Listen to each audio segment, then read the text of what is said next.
sud-ouest francilien, sur un territoire à cheval entre l'Essonne et les Yvelines, communauté d'agglomération, associations territoriales, acteurs du monde agricole et de la recherche se sont réunis pour travailler ensemble au sein du projet Flux Local.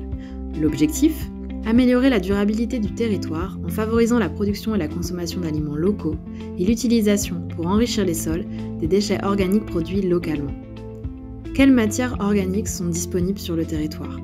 Quelles sont les meilleures méthodes pour composter ces biodéchets ? Comment utiliser les urines humaines comme fertilisant agricole ? Caroline Doucerin, présidente de l'association Terre et Cité, et Sabine Houot, directrice de recherche à INRAE, vous fournissent des éléments de réponse. Notre territoire est un lieu de rencontre entre l'agriculture et l'urbanisation en plein aménagement. C'est donc un environnement très favorable pour valoriser les urines en tant que fertilisant agricole. Donc l'avantage d'utiliser les urines humaines en agriculture, c'est d'abord que les urines, bien qu'elles représentent 1% du volume des eaux usées, contiennent 80% de l'azote et 50% du phosphore, qui sont des nutriments qui sont essentiels à la croissance des plantes.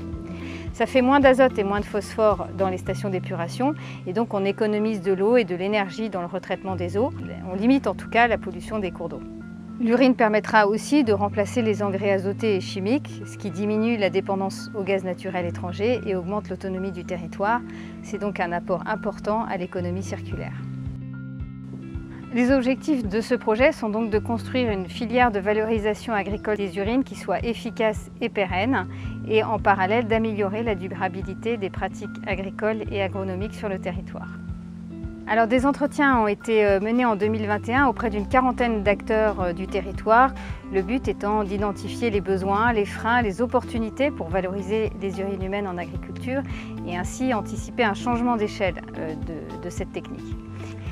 Les premières expériences ont donc été coordonnées par Terre et Cité pour mettre en place des essais menés par la Chambre d'agriculture à la ferme de la Martinière à Saclay, à la ferme du Trou-Salé à Toussul-Noble. Le but était de connaître les effets fertilisants de l'urine sur les cultures de blé et de maïs. Il s'agit aussi de quantifier la présence de résidus de médicaments dans les urines et d'en qualifier l'impact potentiel sur les sols. Sur le plan agronomique, les résultats des essais sont vraiment très encourageants et il est probable qu'on puisse utiliser effectivement les urines comme fertilisant agricole.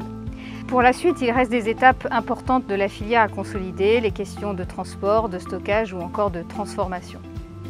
Terre et Cité va donc poursuivre son travail d'animation et de coordination. Des essais agronomiques doivent encore être menés pour accompagner au mieux les agriculteurs dans cette nouvelle pratique. Dans le cadre du projet Flux Local, on a donc travaillé à explorer des méthodes de valorisation des matières organiques issues des déchets des habitants d'un territoire en vue de produire des matières qui soient utiles à l'agriculture de ce territoire. Et on a travaillé en particulier sur le compostage des biodéchets. Les objectifs de nos travaux, c'était bien d'étudier l'impact du procédé de compostage sur les caractéristiques des composts qui pouvaient être produits par le compostage électromécanique. On a fait des suivis d'évolution de ces matières au laboratoire. On a suivi en particulier la vitesse de leur dégradation, de leur production d'azote minéral qui est un des éléments nutritifs fondamentaux et nécessaires pour les cultures, en conditions contrôlées. Donc il y avait la durée du compostage, mais aussi la proportion de fractions ligneuses par rapport aux biodéchets, qui avait un rôle très important sur le degré de stabilisation de la matière organique. Et donc, associé à ce degré de stabilisation, en découlait des vitesses de dégradation variables une fois que ces composts étaient apportés au sol. L'ADEME recommande chaudement en ce moment le compostage électromécanique sur le procédé sur lequel on a travaillé, mais aussi le lombricompostage.